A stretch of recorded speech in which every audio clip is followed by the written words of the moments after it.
So hello दोस्तों, मैं आज अलेक्जेंडर वोल्कानोव्स्की और डिएगो लोपेज की फाइट को प्रेडिक्ट करने वाला हूँ कि UFC 314 के अंदर मियामी के अंदर जो होने वाली है उसमें कौन जीतने वाला है। So let me guess this fight. So I have made like 5 points जिसको हम डिस्कस करेंगे। लाइक सबसे पहले है कार्डियो, सेकंड है स्ट्राइकिंग, थर्ड है पावर पंचिंग, फोर्थ है ग्रैपलिंग एंड फिफ्थ है प्रूवन। आई नो थोड़ी सी वियर्ड सी लिस्ट है, बट इसी के लिए हम जाएंगे। फर्स्ट है कार्डियो। कार्डियो किसका बेटर है, एलेक्स का या डिएगो का? आई थिंक ऑब्वियसली जिसने भी फाइट देखी है थोड़ी बहुत, Alexander Volkanovski, he knows, everyone knows की इसका कार्डियो बहुत बेटर है डिएगो से, because first round Diego and third round Diego is like बहुत ज़्यादा डिफरेंस है दोनों में। So I think Alexander Volkanovski को यहाँ पे एक पॉइंट मिल जाएगा। यहाँ पे हम ये लिख देते हैं एलेक्स के लिए, ठीक है। सेकेंड है स्ट्राइकिंग। स्ट्राइकिंग किसकी बेटर है?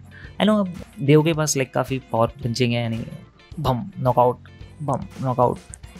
एलेक्स के पास TKO है, यानी कि Alex TKOs people, but when Diego knock people out, they don't fucking move. Okay, so but striking में लाइक डिफेंस भी काफ़ी इंपॉर्टेंट पार्ट है, ठीक है। जो डिफेंस कर सके अच्छे से, काउंटर स्ट्राइकिंग बहुत अच्छे से कर सके, तो आई थिंक उसमें आई थिंक वोल्क बेटर है।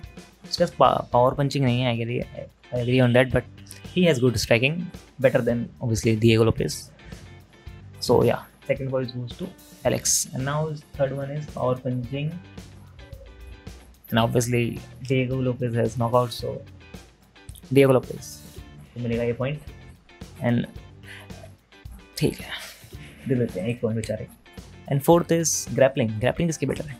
अब I know grappling Diego Lopez की बेटर है, बट अलेक्जेंडर उसकी काफ़ी डिफेंसिव ग्रैपलिंग है, लाइक वो काफ़ी अच्छा डिफेंस कर लेता है ग्रैपलिंग में। उसने इस्लाम मकाची को डिफेंड कर लिया, उसने ब्रायन ओर्टेगा की दो सबमिशन को डिफेंड कर लिया, जो कि लाइक आई डोंट नो कैसे हुआ, बट हो गया। I don't think Diego like submission में कुछ भी कर सकता है उस पर नहीं। तो इसलिए मैं कहता हूँ कि ग्रैपलिंग में किसी को पॉइंट नहीं मिलेगा, क्योंकि दोनों एक दूसरे को कैंसिल आउट कर रहे हैं काइंड ऑफ। सो और ग्रैपलिंग इसमें नहीं जाने वाली फाइट, मेरे को लगता है ग्रैपलिंग होगा ही नहीं।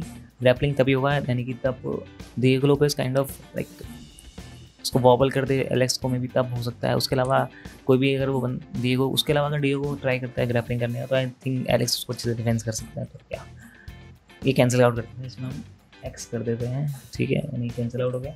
लास्ट है प्रूवन। प्रूवन मीन्स क्या? प्रूवन मीन्स कौन सा फाइटर हमें पता है इज़ लाइक बेटर, कौन पहले से चैंप है, कौन एक्सपीरियंस ज़्यादा है, कौन हमारा फेवरेट नहीं, दोनों फेवरेट है। सो या आई थिंक इधर मेरे को लगता है प्रूवन तो एलेक्स ज़्यादा वोल्कानोव्स्की ज़्यादा है, क्योंकि he was a champ, he was very good champ, एक फिनिशिंग चल रही थी काफ़ी तगड़ी। तो आई थिंक एलेक्स को ये पॉइंट मिल जाता है।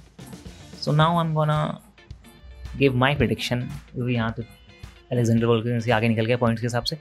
And my prediction would be different, and it would be Diego Lopez, because I think in a young and a old guy, an athlete, हमेशा यंग लड़का जीतने चांसेस ज़्यादा होते हैं, क्योंकि वो ज़्यादा हंग्री है, उसकी बॉडी ज़्यादा एनर्जेटिक है, उसकी बॉडी ज़्यादा यंग है obviously. So I think, and I don't know, I think always think कि कोई young versus prospect versus veteran में प्रोस्पेक्ट के ज़्यादा चांसेस होते हैं जीतने के। So I think Diego Lopez is going to win. Okay, bye bye.